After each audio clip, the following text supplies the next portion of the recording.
Hi there, guys. This is Tim from Legally Armed, and we're on the Legally Armed podcast, Locked, Loaded, and Lawful. And today we're going to be talking about the blue light brigades. Recently, the incident that we saw in up in Johannesburg involving the blue light brigades. Of the deputy president. Today on the show, we got Johan Martin from MDB Incorporated, based out of Bloemfontein. So a little bit of background about Johan is that he is an ex-police officer. He was a detective, and he was in the police for 22 years before becoming an attorney. Um, so Johan, in this sort of situation, what do you do? Tim, it's a good question, but I'll answer it in this way. If it is a legitimate act as defined in the Road Traffic Act, the public should make way for a vehicle fitted with blue lights. Let's call it an emergency vehicle, and I'm sure that we do so every day. We talk about ambulances, etc. It is, however, important that that person operating that vehicle must be doing so in the execution of his or her duties. But we all saw the video, the recent video with the VIP protection unit. What we see in that video is definitely an unlawful act, a vigilante type of operation that endangered road users at the time. Oh no, absolutely, and it's important to not look at the different terms that have been used. I know the term mafia has been used and that sort of stuff, and this brings attention obviously to the matter, and each organization that's dealing with it has a right to freedom of speech and to say what they feel about the situation. But at the end of the day, what happened was people taking the law into their own hands. So it was actually an act of vigilantism, as you say. So it's a very nice way of framing it. What does the law? What does the law actually say about police using violence while armed? Can a policeman use a firearm the way that these guys did? Surely, some people will think that, oh look, if these guys were blocking the road, can they use their guns to get them to move, or assault them the way they did because they didn't get out of the way? They were breaking the law themselves. Yeah, it all depends on the manner or the way in how these people using blue lights operates. I mean, we discussed. I was thinking about most probably they using the right top the end of the on the side, on the right hand side, and if there's traffic, they should give you time to move over. But I can say police may use violence and, for instance, brandishing firearms, if we can call it like that, in order to protect themselves if they're on a mission, or when they want to effect an arrest whilst on duty. But these bodyguards, VIP members, were not at risk at the time and should have arrested the victims. If a crime was committed in their presence, they should have rather arrested them, and because they are policemen. If a suspect is injured during such an arrest, he or she should be taken to hospital for treatment by the then arresting officers, and then the next step is to detain them. The victims in the video were left on the roadside, seriously injured and abandoned. And a brutal crime was committed. We can all see that on the actions and the acts. And that is just unforgivable and should be an aggravated factor. No, absolutely. I think it's Mm. looking at what we've seen. I mean, there's so many things that even if a criminal is being pursued and is injured, the police have a duty to make sure that that person gets medical assistance. And I mean, they left one of the guys unconscious on the side of the road, even, and smashed the back. They smashed the back window, the back right window of the car as well. Yeah. None of that is necessary at all. At one point in the video, you can actually see that they open the boot and they look in the boot of the car for some reason. It's these sort of things. It adds to aggravating the how they behaved and how they conducted themselves. So in your opinion on how the police react after what is your opinion on how the police reacted after this incident? How must the police conduct themselves in such a situation? Ja, ek wil graag 'n bietjie Afrikaans. Ek dink Legally Armed het 'n baie goeie kliënte gedeelte wat Afrikaans praat, so ons mix bietjie die taal. Ons moet net eers dankie sê vir die persone wat so braaf was om vir eerstens die video te maak en dan op social media te plaas met respek. Was dit nie daarvoor nie, twyfel ek of daar enigiets van sou gekom het. Daar sou baie ontkenning gewees het en die ding sou doodgeloop het. Maar my vraag is, wat sou gebeur het indien dit die oortreder ek en jy was van die burgery? Ons sou in dieselfde gegooi gewees het. Daar en dan gearresteer gewees het en die ondersoek sou later gekom het. Die bodyguards moet verseker gearresteer gewees en moes soos ons gewone mense, soos ek en jy, om borgtog aansoek gedoen het. Die hof kan dan op streng voorwaardes borg toestaan aan hulle. Getuies hoef dan nie geplaas te word nie. Dis een van die borgvoorwaardes en op hierdie stadium gebeur dit nie. Hulle kan op hierdie stadium intimideer soos hulle wil. Die verdagtes, as ek hulle so mag noem. Indien 'n mens dan onmiddellik arresteer en hof toe gaan, so gou as die papierwerk dan reg is, dan geskied geregtigheid en die kriminele klagtes word dan vinniger afgehandel. En dan kan die skuldiges ontslaan word. Hoekom moet ons hulle langer in die polisie hou? Die polisiebestuur het egter besluit, en dis nou, ek sê altyd water onder die brug, om eerder interne tugprosedures te volg en moontlike skorsing met volle salarisvoordele en OPIT, die interne ondersoekeenheid wat sake teen polismanne vir oortredings ondersoek, wil nou eerder die dossier aan die aanklaer voorlê met die video's wat ek gekyk het om te besluit, die aanklaer moet dan besluit of hy gaan vervolg of nie. Dis absurd.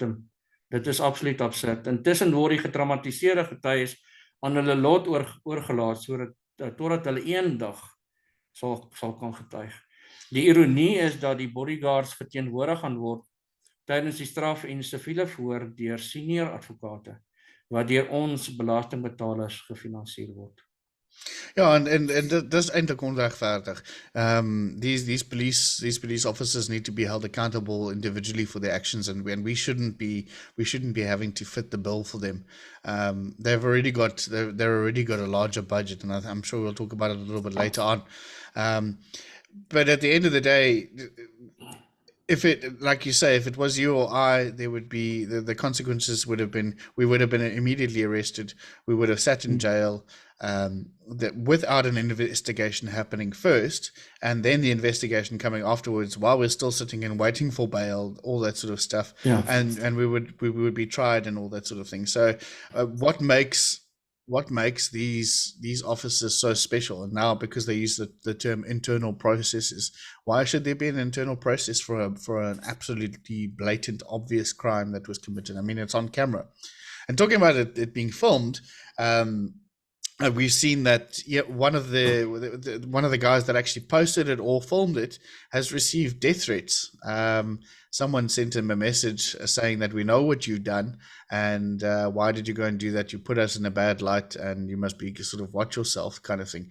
And that's ridiculous. The acting in that manner, it's absolutely criminal. We see that the incident happened on Sunday, the 2nd of July, 2023. And there's been a very active social media awareness campaign since then. We've seen a lot of stuff on social media and all platforms, YouTube, Twitter, WhatsApp. I think everyone received the video on WhatsApp. Wat dink jy oor die sosiale media aspek van die video wat uitgestuur was? Ek het so 'n bietjie huiswerk gaan doen voor ons die podcast nou vandag gedoen het. En ek het so 4 ure gekyk aan verskillende video's. Ek moet sê dit het alles oorheers op ons YouTube en WhatsApp groepe en so aan. Maar ek moet sê die video's wat ek gekyk het, almal baie goeie insette gelewer. Politieke partye, organisasies soos Action SA, wat almal goeie werk in outa polisie en weermag unies en dan ook regspraktisyns. Ons kykers kan gerus op hierdie sosiale platforms gaan kyk.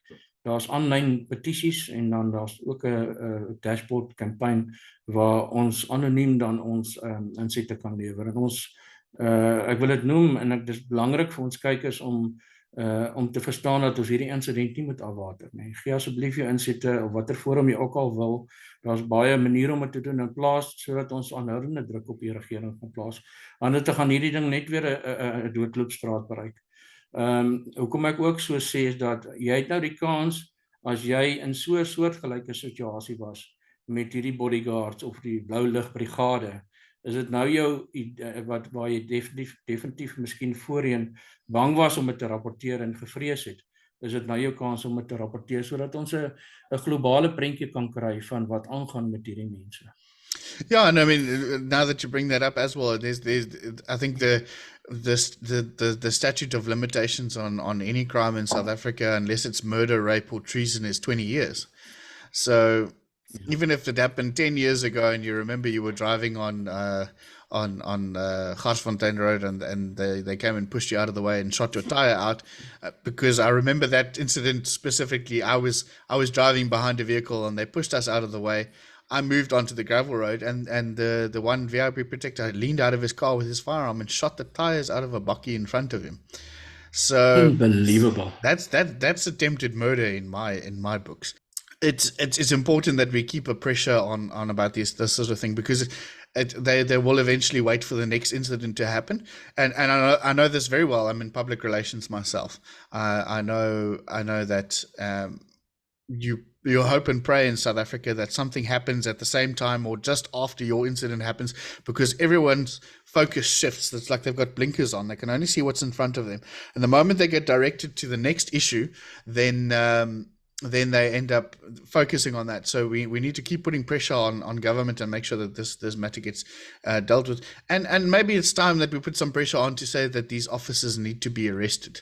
They need to be brought before a judge. They need to have a bail application, because when that's in place, certain steps can be taken, obviously, after that. I'm sure there's ways and means to force the police to do that. I mean, there's so many parties involved here.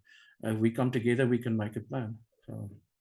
No, definitely. So in terms of this, you're obviously now up to date. You spent some time already this morning. You said 4 hours looking at everything. So you're up to date on the entire matter. Some of us may have missed a few things in between. From what you can see, what is the status quo? Wat gebeur nou met hierdie incident? Dis uitsonderlik wat ek nou vir jou gaan sê nie. Daar's oor die groep prokureurs wat gaan optree, ontnoem dit pro bono, vir twee van die beseerders, die opdrag gekry van die familie. Dis vir my wonderlik om dit te sien, want dan weet ons verseker geregtigheid sal geskied. Daar is reeds aansoeke doen deur 'n politieke party en dan deur Action SA vir nadere besonderhede, PAIA. In Afrikaans is dit maar die wet op bevordering van toegang tot inligting, om te kyk hoe ver is die ondersoek en wat is nagelaat en of daar iets gebeur. Dit gebeur nie elke dag dat daar in 'n misdaad of in 'n ondersoek van 'n saak sulke aksies al geneem is nie. En dan Action SA het uitgereik na ander beseerde en staan hom alreeds by, en dan ek neem aan die polisiekommissaris gaan 'n persverklaring maak en dan seker maar die mense skors. Ek is nie seker of dit nou al gebeur het nie, want die bodyguards het 7 dae gegee om redes 7 dae gekry om redes te gee hoekom die kommissaris hulle nie moet skors nie. En dan die proses het reeds begin om namens die proses is reeds begin om namens die beseerdes eise in te stel teen die minister. Is die 7 dae is hy nog aan die gang of is hulle klaar met dit? Ja, hy doen admin duties en dan so vir interim, en dan sal hulle seker hopelik skors. Okay, nee, dis doodreg. So ons wag om te sien of dit gebeur. So in terms of this issue and what you've seen with your experience as being a police officer yourself, what rank were you when you were when you left the police? I was a lieutenant colonel. Couldn't get to a colonel. So. Oh wow, lieutenant. Couldn't get promotion to a colonel. Yeah. Yeah. No, that's. I mean, for a lot of people, there's a lot of that's almost a station commander level. Well, it is a station commander level. In some stations, they've got a captain that's in charge of the entire station. But because you've got these years of experience, what do you suggest government needs to do with the VIP unit? There's all these suggestions about banning them, getting rid of them totally, stop spending so much money on them. In your opinion, what do you feel they should do? Tim, ons moet almal besef dat in verdienstelike gevalle en waar daar risiko is, moet daar wel beskerming wees. Daar's nie 'n twyfel daaroor nie. Daar is net vrae oor hoe dit op hierdie stadium gedoen word. Hoekom ek vra altyd die vraag en ek sien net jy gaan meer as 4-5 voertuie massa voertuie wat een persoon of een amptdraer moet eskort. Ek kan nie die nut insien daarvan nie. Dit is in elk geval net geldmors. As jy 'n taakmag lid het of 2 voertuie met taakmaglede en hulle kan daai amptenaar inbox, dan sê ek nou vir jou, dit gaan moeilik wees om daai amptenaar of daai amptdraer uit te haal, dat jy die regte mense het opgelei is. Ek wat nou in die polisie was, kan nie sien hoekom daar so, ek meen, ons praat van tussen 5 en 20 voertuie wat een ou vat op 'n Sondag. Dit is ook absurd vir my. Hoekom word amptdraers op willekeur begelei? Ek bel en sê, ek gaan na 'n sportbyeenkoms toe, ek soek 'n escort. I mean, daar word nie geprioritiseer nie. Wat my ook pla is die jaarlikse begroting van hierdie VIP-eenheid is 3.2 biljoen rand. Dis 'n biljoen rand meer as wat die Hawk se begroting in 'n jaar is. Dis jy kan nie die vergelyking maak nie, en die Hawks is die ouens wat die ergste misdaad moet ondersoek. So my vraag is dan, as dit dan so geprioritiseer word, die VIP mense belangriker is, nee. Is hulle lewens belangriker as ons? Dit op hierdie stadium lyk dit so. Ek vra ook die vraag, waarom, ek meen, prioritisering gaan daaroor, waarom is die sluipmoordslagoffers soos Babita Deokaran en Shaka Neer nie eerder beskerm nie? Yeah, and that's the other thing with Schalke Neer, for example. I think they withdrew his VIP protection, and we've still got officers like the very anti-gun Jeremy Very, who's now working with Gun Free South Africa. But you've got other officers like Colonel Andre Lincoln, who worked with the anti-gang unit.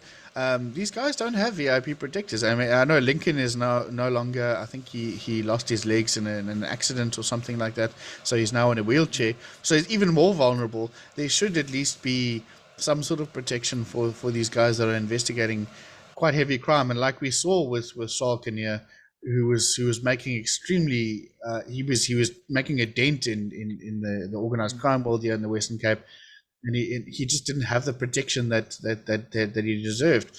Whereas, sure, we understand that politicians are in danger in certain aspects. We understand that there are nutcases in South Africa that will attack a politician if he didn't have protection. But does one person need 30 people walking around him at the same time? We don't need to waste money on these things. And like you say, the Hawks are suffering. And on a firearms front, what gives them the right to have all that protection when they bring out draft firearms regulations that takes away our right to protection? Nou, self-defense firearms. Soos jy sê, ek stem volkome saam met jou, Tim. Daar's geen deursigtigheid op hierdie stadium. Daar's nie beheer oor hierdie eenheid nie. Totdat hierdie eenheid nie geherstruktureer word nie en hulle mandaat of beleid nie hersien word nie, gaan ons nie vra of daar weer 'n voorval gaan gebeur nie. Is wanneer is die volgende voorval?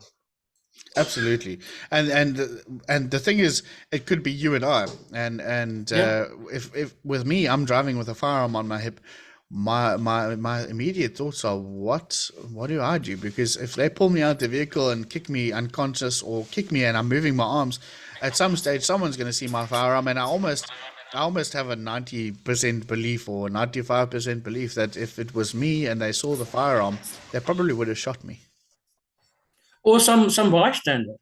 Or a bystander, yes. I mean, yeah. It's dangerous to shoot on a highway in any case. The only guys that can do so is the robbers. They don't care. Yeah, and I see there's something that you sent me in attached to everything. So let's quickly have a look at what you sent.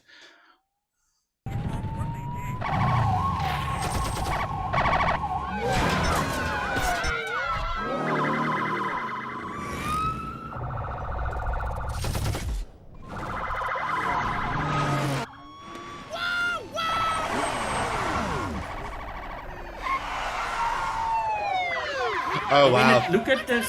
Look at the consternation here. Yeah. No, and this seems this happens. I'm pretty sure this happens, and then people fight about the jurisdiction. And what I'll do is I'll put some of the video because obviously we don't want to get copyright struck. But for those who haven't seen this video before, I'll put the link in the comments below, and you can see this is actually a Nando's ad making fun of the Blue Lights Brigades. When I was doing my background on this podcast, I came upon this, and it was excellent. If you do the Blue Brigade and you search on YouTube, it's about the first thing that comes up. And it goes to show, it goes back to good marketing at the end of the day. When you've got good marketing and you get go viral on social media, it's definitely a way to go. But Johan, thank you so much for coming on the show. It's been great. And for the viewers on the side that don't know this, Johan's been very patient with me because this is not the first time we've recorded this. I didn't press the record button the first time, so always I need to remember to press the record button so that we get the full episode. But thank you so much for being so patient with me, and for thank you, Tim, for informing the viewers on what's going on. And what are your social media links? Can people find you on Facebook and your email address, that sort of stuff? I'll put that up on the screen for the people, but if you can just give your details, and then if people need to contact you, you do specifically not only specialize in firearms law, you obviously work in other aspects of the law, but firearms is something that people in Bloemfontein and around the country can make use of your services, but that's not the only thing that you do. So, Tim, I've got a general practice, but been specializing in firearm law for the last 19 years. So we talk about over the whole sphere of criminal, civil with firearms, but contracts and all that. We do the general work also. Okay, fantastic. I've got a web page. I've got a Facebook page. And also people can contact me on my cell phone or on my email address. No problem. I'll definitely help them. All right, perfect. And I'll put those up on the screen for you guys. You guys can see them just above me here. But thank you so much for being on the show and always being willing to chat to us. And hopefully the next one we can talk about things that aren't as serious as this, and hopefully this gets dealt with. And like Johan said, we need to keep putting attention on this matter and keep drawing attention back to this matter so that it does actually yield results in terms of these guys being prosecuted and that sort of stuff. Because if we move on to the next issue without dealing with the other one, these guys are just going to get away with it and it's going to be brushed under the rug. Thank you so much, Tim.